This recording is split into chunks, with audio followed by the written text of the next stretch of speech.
Imaginem a cena, um mar vibrante, repleto de risadas, sonhos e a promessa de um futuro. Agora, imaginem que, em um piscar de olhos, esse futuro desaba. 3 vidas jovens simplesmente evaporam no ar, deixando para trás apenas um silêncio ensurdecedor e a dor lancinante de uma ausência. No Brasil, e no mundo, casos de desaparecimento de crianças são uma ferida aberta, um pesadelo que se arrasta por décadas, com a esperança se misturando ao desespero. Mas e se eu disser que, às vezes, o tempo, esse mestre cruel do esquecimento, pode se tornar um aliado inesperado? Que um objeto, um mero fragmento do passado, pode reescrever uma história que parecia já ter seu ponto final. Hoje, vamos mergulhar em um dos mistérios mais impactantes da década de 1970, um caso que assombrou uma família por 30 longos anos. A história de 3 irmãs que sumiram sem deixar vestígios e como, décadas depois, um objeto trivial se tornou a peça-chave para desvendar um enigma que desafiou a polícia e consumiu a vida de um pai. Se você é fascinado por crimes não resolvidos, pela força da persistência e pelo poder das reviravoltas inesperadas, este vídeo é para você. Já deixe o seu like, compartilhe com quem você acha que precisa conhecer essa história e, claro, não se esqueça de se inscrever no canal para não perder os próximos casos que vamos desvendar juntos. A busca pela verdade está prestes a começar. Era o ano de 1970. O Brasil vivia um período de efervescência cultural, mas também de tensão política. Longe dos holofotes, na pequena e tranquila cidade de São José dos Campos, interior de São Paulo, a família Silva levava uma vida modesta, mas cheia de afeto. O senhor Geraldo, um operário metalúrgico, e sua esposa, Dona Fátima, batalhavam para criar suas 5 filhas. Entre elas, destacavam-se as 3 mais velhas, Mariana, de 10 anos, Patrícia, de 8, e Fernanda, a caçula do trio, com apenas 6 anos.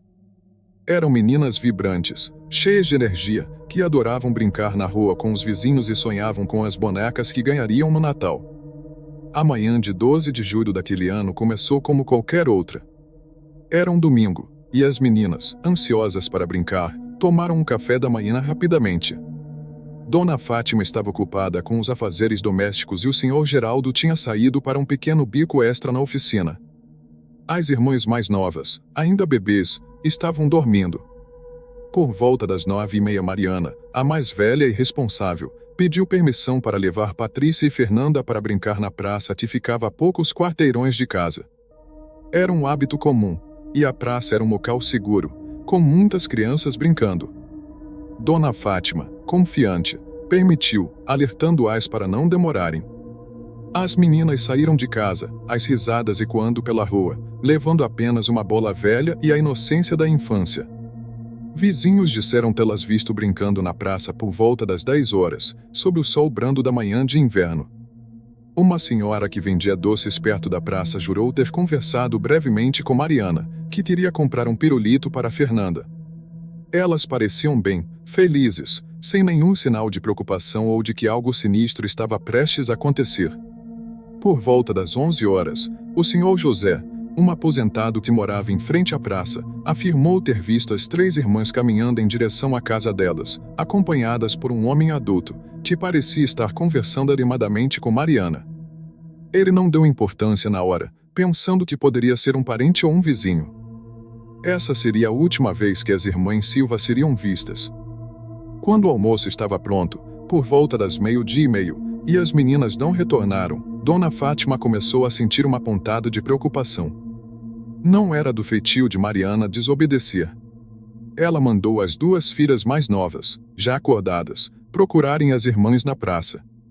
Elas voltaram em poucos minutos, com os olhos arregalados, a praça estava vazia.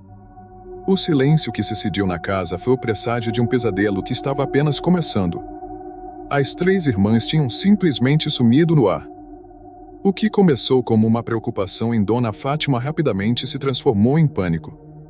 Por volta das 13 horas, com as meninas ainda desaparecidas, ela acionou o senhor Geraldo e começou a bater nas portas dos vizinhos. A notícia se espalhou como um incêndio florestal na pequena comunidade de São José dos Campos.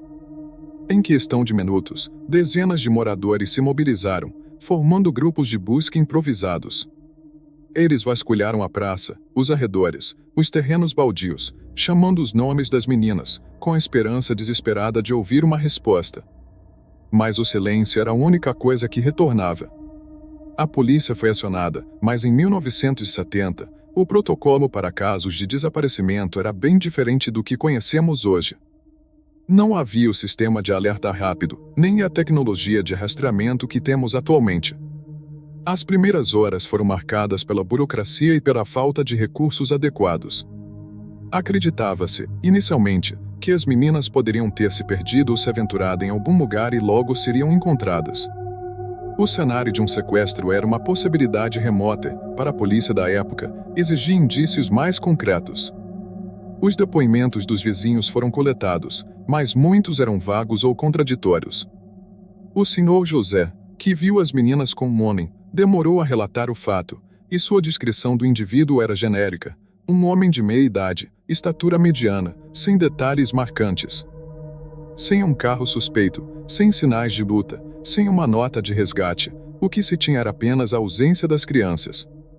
As buscas se intensificaram nos dias seguintes, com a polícia mobilizando mais efetivo e até mesmo cães farejadores, que tiveram pouco sucesso. Os rios e córregos da região foram dragados, áreas de mata fechada foram penteadas, e vilas próximas foram notificadas. A família Silva, apoiada por amigos e familiares, distribuía fotos das meninas em pontos estratégicos da cidade, na esperança de que alguém pudesse reconhecê-las. A mídia local, ainda incipiente na cobertura de crimes, começou a dar destaque ao caso, com chamadas angustiantes sobre as 3 irmãs perdidas. No entanto, as hipóteses eram muitas e as pistas, escassas. Havia quem sugerisse que elas poderiam ter sido levadas por algum parente distante, embora a família descartasse essa ideia. Outros especulavam sobre a possibilidade de um acidente, embora nenhuma evidência física apoiasse essa teoria. A hipótese de sequestro para fins de adoção ilegal ou tráfico humano era temida, mas sem um contato ou demanda, era difícil confirmar. O problema é que, sem uma direção clara, a investigação se dispersava, e cada pista falsa consumia tempo e recursos preciosos. As primeiras 72 horas, críticas em qualquer caso de desaparecimento, passaram sem um avanço significativo, e a angústia da família só aumentava. O caso das irmãs Silva começava a se tornar um buraco negro, sugando a esperança de todos que ousavam olhar para ele. Se para a polícia o caso das irmãs Silva se tornou uma montanha de papéis arquivados, para o senhor Geraldo, o pai das meninas, a ausência delas era uma chaga aberta, uma ferida que nunca parou de sangrar. Os anos 70 deram lugar aos 80, depois aos 90, e a cada virada de década, a esperança de encontrar Mariana, Patrícia e Fernanda diminuía, mas nunca se extinguia completamente. A vida do senhor Geraldo se transformou em uma jornada solitária de luto ambíguo, um luto sem corpo, sem despedida, sem um ponto final. A incerteza é um dos tormentos mais cruéis para um pai que perde um filho. Não saber se estão vivas ou mortas, se estão sofrendo ou em paz, é uma tortura constante que consome a alma. O senhor Geraldo, que antes era um homem jovial e trabalhador, foi se curvando sob o peso dessa dor. Sua vida profissional foi afetada, ele perdia o foco, faltava ao trabalho, sua mente estava sempre distante, procurando suas meninas. As noites eram preenchidas com insônia e pesadelos. Cada rosto parecido na rua, cada reportagem sobre crianças desaparecidas, reabria a ferida. A pressão da tragédia foi insuportável para o casamento. Dona Fátima, a mãe, também foi dilacerada pela dor, mas a forma como cada um lidou com o luto acabou os afastando. Infelizmente, muitos casais não resistem ao impacto avassalador do desaparecimento de um filho. A família se desfez, e o senhor Geraldo ficou sozinho com suas 2 filhas mais novas, que cresceram sob a sombra da ausência de suas irmãs, testemunhas silenciosas da dor do pai. Ele se tornou um ativista solitário da causa das crianças desaparecidas. Nos fins de semana, enquanto outros descansavam, o senhor Geraldo ia para rodoviárias, feiras livres, cidades vizinhas, levando consigo uma pasta surrada cheia de fotos desbotadas de Mariana, Patrícia e Fernanda. Ele abordava estranhos, contava sua história, pedia ajuda. Muitas vezes, era tratado com pena ou desconfiança, mas ele não se importava. A vergonha e o cansaço eram menores que a necessidade de manter a memória de suas filhas viva. Ele era a voz delas, a última linha de defesa contra o esquecimento. Nos anos 90, com o surgimento da internet, o Sr. Geraldo, mesmo com dificuldades, tentou aprender a usá-la, buscando em fóruns e grupos qualquer menção, qualquer pista. Ele se conectou com outros pais de desaparecidos, encontrando algum consolo na solidariedade mútua, mas também a amarga certeza de que sua dor não era a única. Por 30 anos, o Sr. Geraldo carregou o fardo de um mistério sem solução, vivendo uma vida marcada pela pergunta: onde estão minhas meninas? Essa era sua rotina, sua obsessão, seu propósito. E foi essa devoção inabalável que, contra todas as probabilidades, manteria uma pequena chama de esperança acesa para o futuro. À medida que os anos passavam e as pistas se esgotavam, o caso das irmãs Silva, como tantos outros de desaparecimento, acabou se tornando um cold case, um termo frio e desanimador que significa, essencialmente, que a investigação ativa foi suspensa.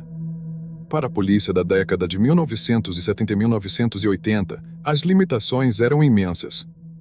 Não havia tecnologia de DNA forense, que só se tornaria amplamente disponível e confiável décadas depois.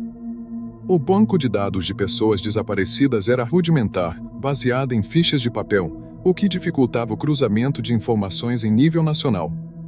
A comunicação entre diferentes delegacias e estados era lenta e ineficiente, muitas vezes dependendo de cartas ou telefonemas demorados. Além disso, a psicologia criminal ainda engatinhava. Os perfis de criminosos eram menos desenvolvidos, e a compreensão sobre padrões de comportamento de sequestradores e traficantes de pessoas era limitada. Sem um corpo, sem um local de crime definido e sem testemunhas diretas do ato, a polícia não tinha um ponto focal para direcionar seus recursos, que já eram escassos. A falta de evidências físicas robustas foi um obstáculo intransponível. Em 1970, impressões digitais precisavam de superfícies ideais para serem coletadas, e a análise de fibras ou solo era rudimentar. Se uma prova era minúscula ou degradada, ela era simplesmente inútil. O processo de arquivamento de um cold case é inevitável quando todas as linhas de investigação se esgotam. Os investigadores originais são transferidos, aposentam-se, e o conhecimento institucional sobre o caso se dispersa.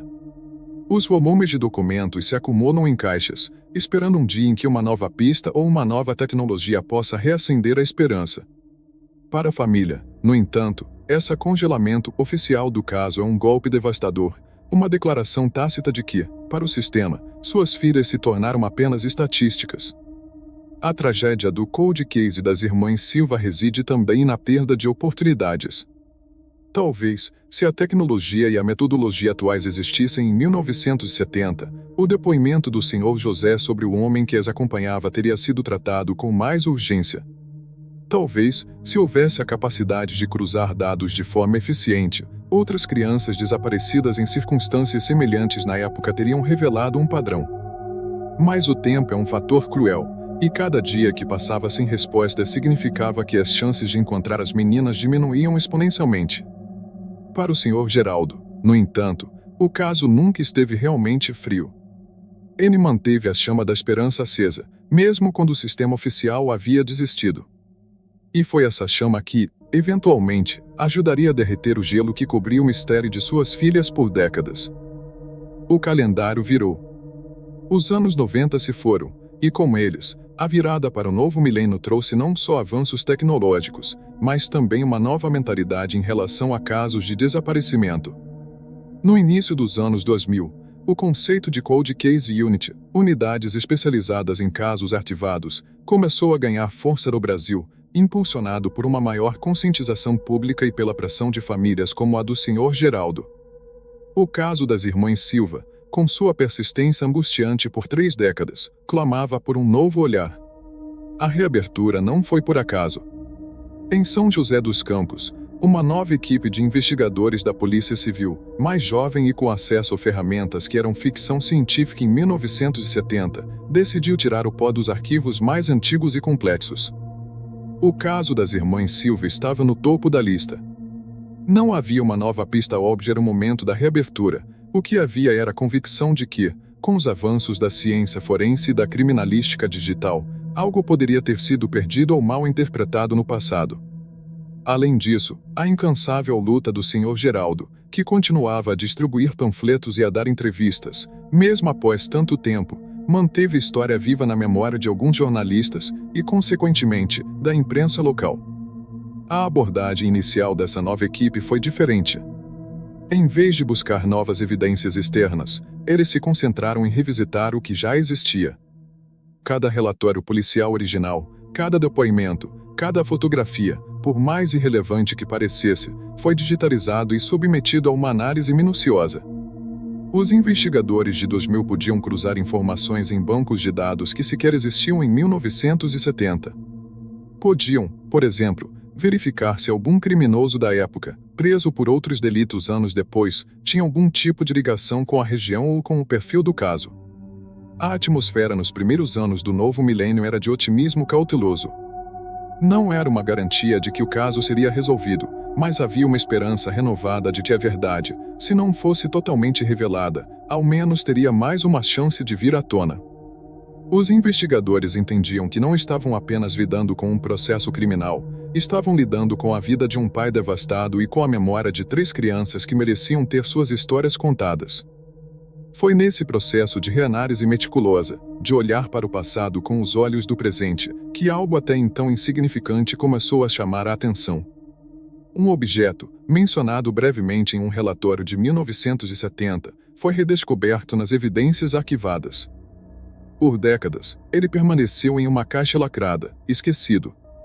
Agora, com a nova mentalidade e a tecnologia disponível, esse pequeno objeto, que parecia tão trivial na época, estava prestes a se tornar a chave mais surpreendente para desvendar o mistério das irmãs Silva. O relógio da esperança, que esteve parado por 30 anos, começava a andar novamente.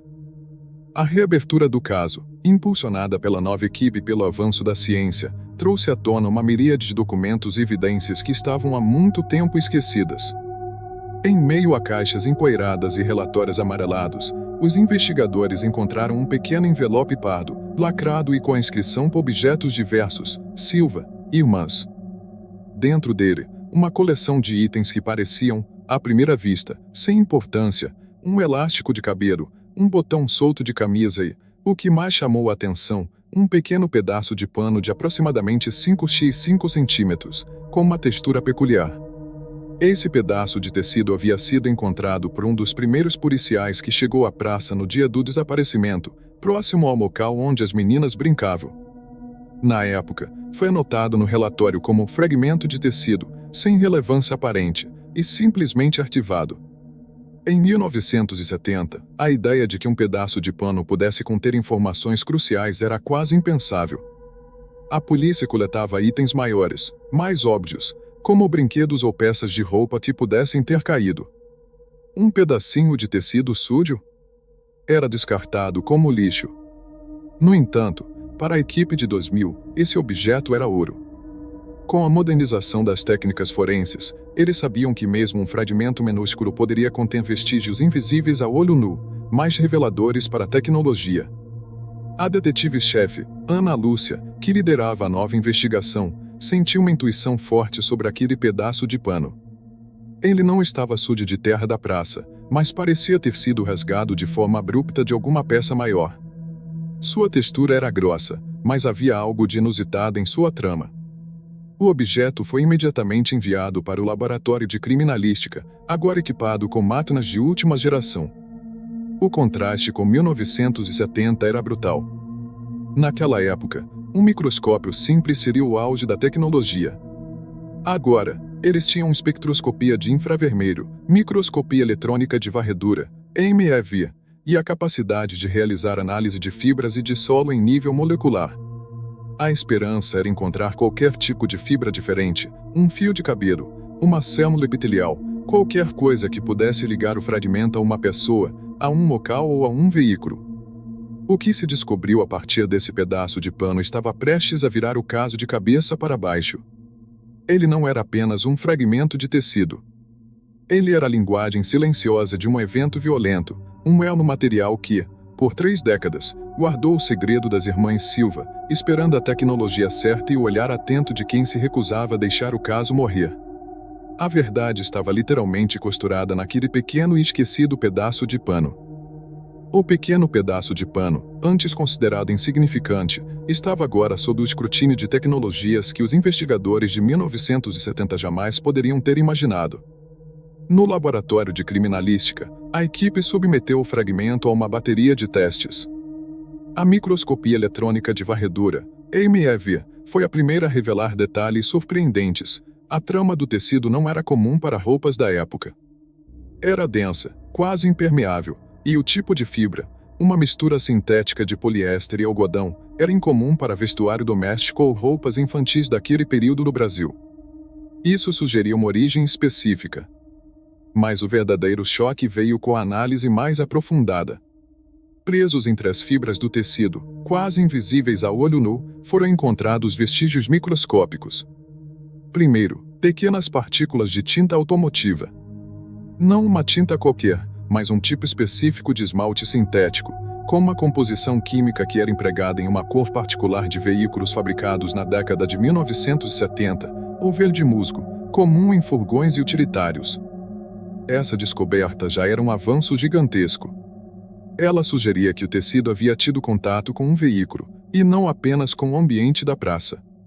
Em seguida, a análise de DNA forense, uma técnica inexistente em 1970, foi realizada.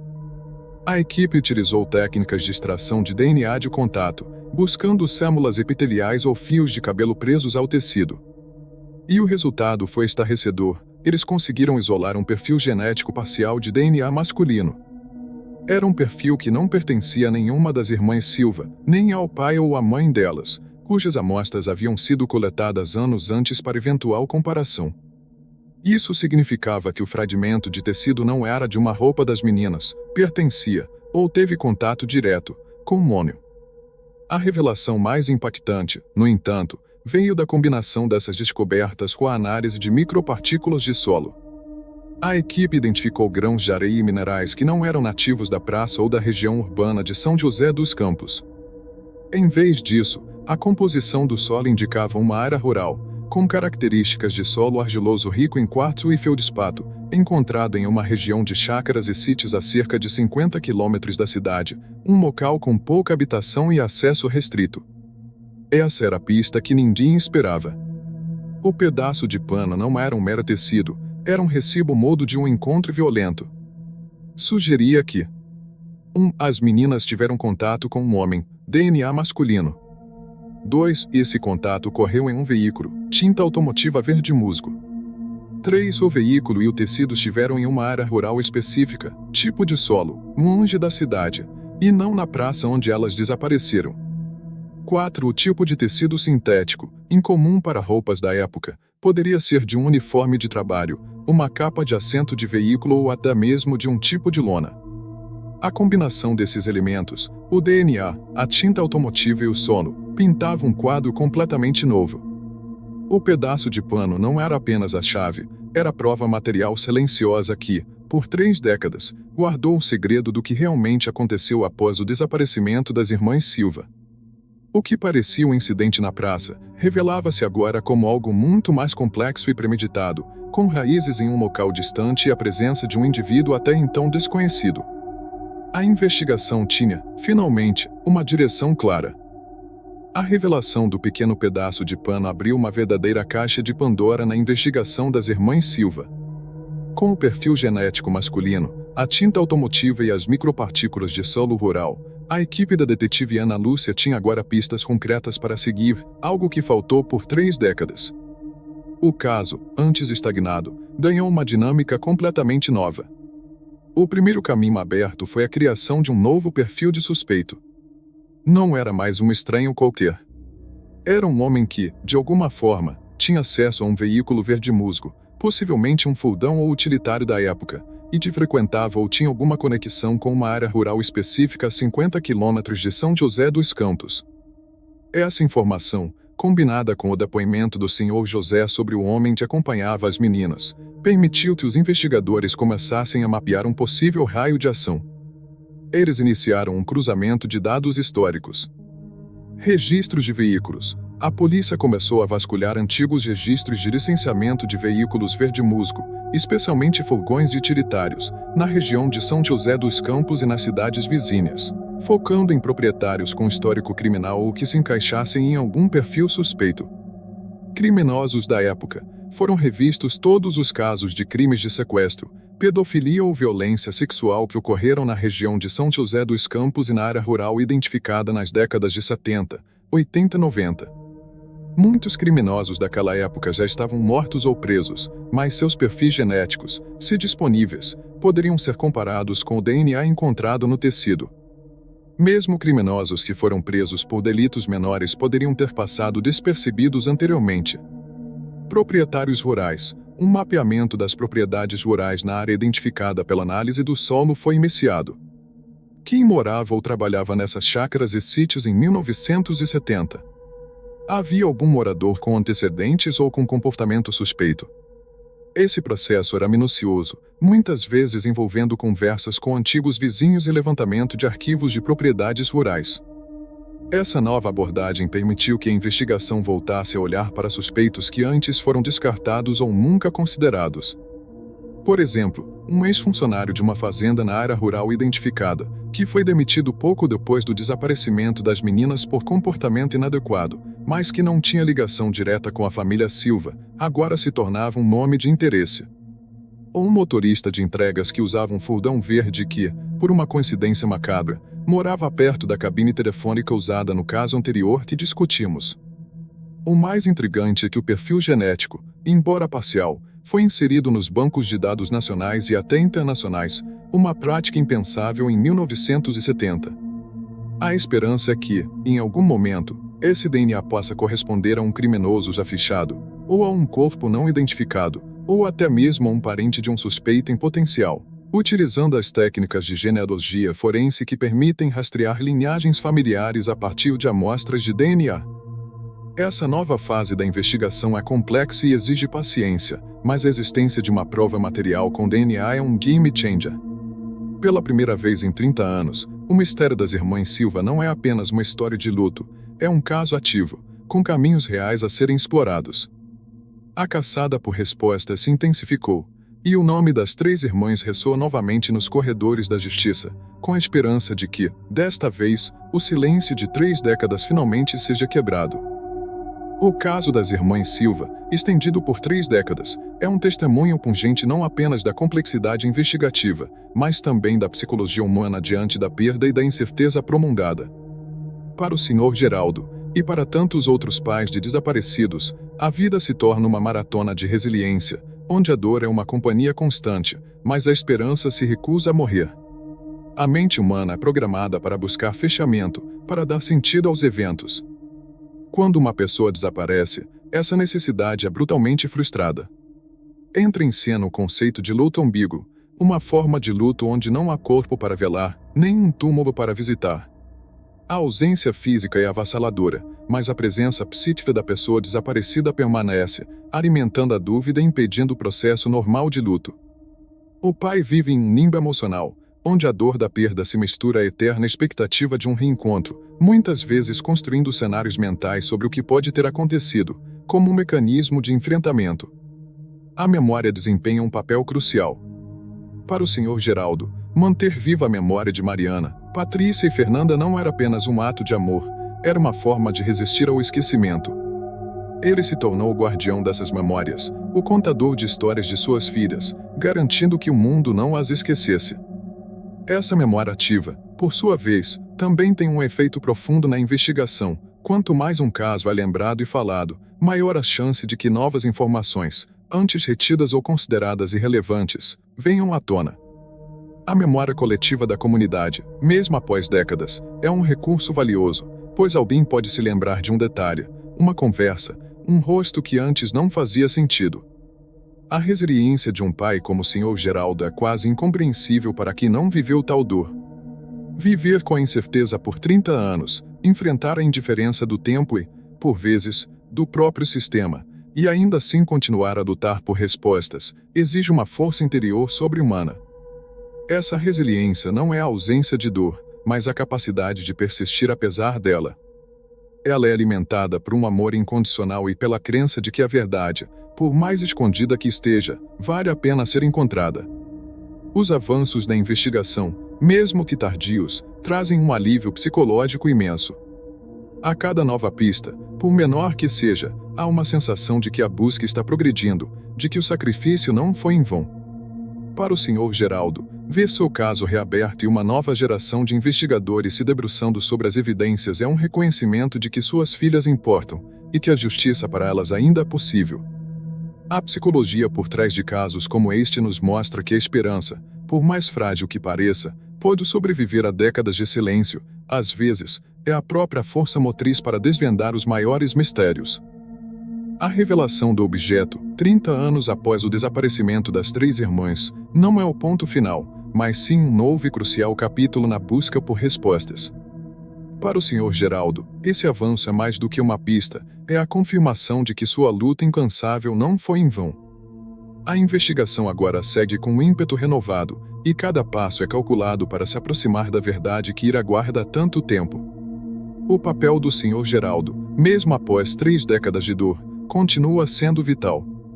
Ele se transformou em um arquivo vivo do caso, detendo memórias e detalhes que, para os novos investigadores, são inestimáveis.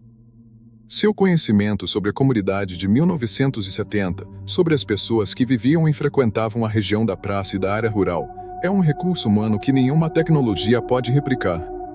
Ele continua a colaborar ativamente com a equipe, revisitando lembranças, por mais dolorosas que sejam, na esperança de que algum fragmento de informação forgotten possa se conectar com as novas evidências. A investigação agora se concentra em aprofundar as novas pistas. Rastreamento do DNA. O perfil genético parcial obtido do tecido foi inserido nos bancos de dados de DNA de criminosos e de pessoas desaparecidas, não só no Brasil, mas internacionalmente. Em 2025, com os avanços da genealogia forense, é possível que o DNA encontrado não leve diretamente ao agressor, mas a um parente distante, o que pode abrir novas linhas de investigação para identificar a linhagem familiar e, consequentemente, o suspeito. A caça ao veículo. A especificação da tinta automotiva e do tipo de veículo, furgão ou utilitário verde musgo da década de 1970, permitiu à polícia refinar a busca em antigos registros. Não se busca mais um carro genérico, mas um modelo muito específico, que pode ter sido associado a algum indivíduo com histórico criminal na época. O mapeamento da área rural. Com a localização precisa da área rural identificada pelo solo, a equipe de investigação está usando tecnologias de sensoriamento remoto e drones para analisar o terreno em busca de qualquer anomalia ou vestígio que possa ter passado despercebido ao longo dos anos, como construções abandonadas ou alterações no solo. O legado das irmãs Mariana, Patrícia e Fernanda não é apenas a dor do desaparecimento, mas também a inspiração para que outros casos antigos sejam reabertos. A história delas é um lembrete de que nenhum caso de desaparecimento é verdadeiramente frio enquanto alguém se lembrar e lutar por ele. A esperança final para o Sr. Geraldo e para a família é o desfecho. Mesmo que seja dolorosa a certeza, a justiça para suas filhas trará, enfim, algum alívio e a possibilidade de um moto verdadeiro. A busca continua, impulsionada pelo amor de um pai e pela crença inabalável de que a verdade, um dia, prevalecerá. A história das 3 irmãs Silva é um enigma que transcende o tempo, um lembrete sombrio da dor do desaparecimento e, ao mesmo tempo, um farol de esperança impulsionado pela persistência.